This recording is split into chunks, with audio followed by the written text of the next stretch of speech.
अस्सलाम वालेकुम दोस्तों, कैसे हो। मुझे उम्मीद है कि आप सभी सही हो गए। आज जो हम बात करने वाले हैं, कुछ बड़ी खबरें कुवैत से निकल के आ रही हैं जो कि आपके लिए ज़रूरी हैं। सबसे पहली खबर की तरफ बढ़ते हैं। जो बड़ी खबर आ रही है, जैसे कि आपको मालूम है, जो बायोमेट्रिक का सिस्टम है वो कुवैत के अंदर चालू किया गया है। जो लोग बायोमेट्रिक करा रहे हैं तो उनके अलग अलग चीज़ें निकल के आ रही हैं। जो भी लोग बायोमेट्रिक करा रहे हैं तो ऐसे मसले आ रहे हैं सामने निकल के, जो आज से 5 साल पहले 10 साल पहले जिनको बायोमेट्रिक करके यानी कि फिंगर करके भेजा गया था कुवैत से, वो लोग कुवैत के अंदर अभी भी आए हुए हैं। अब पता ये लगा है कि जो लोग बायोमेट्रिक करा के गए थे या फिर कराए हैं किसी भी तरीके से, तो उन्होंने अपने फिंगर जलाए या फिर किसी दूसरे तरीके से उन्होंने अपना फिंगर बदला और कुवैत के अंदर एंट्री कर गए। तो इस तरीके से ये पर अब दूसरे पासपोर्ट पर फ़ोटो वगैरह लगाई और उसके बाद में जो है उन्होंने काम शुरू किया।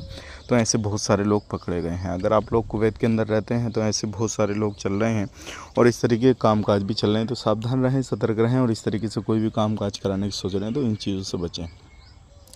बात कर लेते हैं यहाँ पे अगली खबर की तरफ। जो अगली खबर आ रही है निकल के, वो आ रही है गिरफ्तारी के हवाले से। कुवैत के अंदर इस टाइम पे चारों तरफ चेकिंग चल रहा है। अगर आप कुवैत के अंदर रहते हैं तो सावधानी ज़रूर बना के रखें, क्योंकि अभी जो है चारों तरफ चेकिंग हो रहा है और बहुत सारे लोगों को गिरफ़्तार किया जा रहा है। तो आप उन चीज़ों से बचें ज़रूर और ख़ुद को लीगल करने की कोशिश करें। सिविल आई डी आपका ख़त्म हो चुका है तो सिविल आई डी कार्ड को अपडेट कराएँ, अपना civil I D card renew कराएँ। आज के लिए इतना ही। चैनल को सब्सक्राइब करें। आप अपना ख्याल रखें, अपनी फैमिली को ख्याल रखें। Take care, bye bye.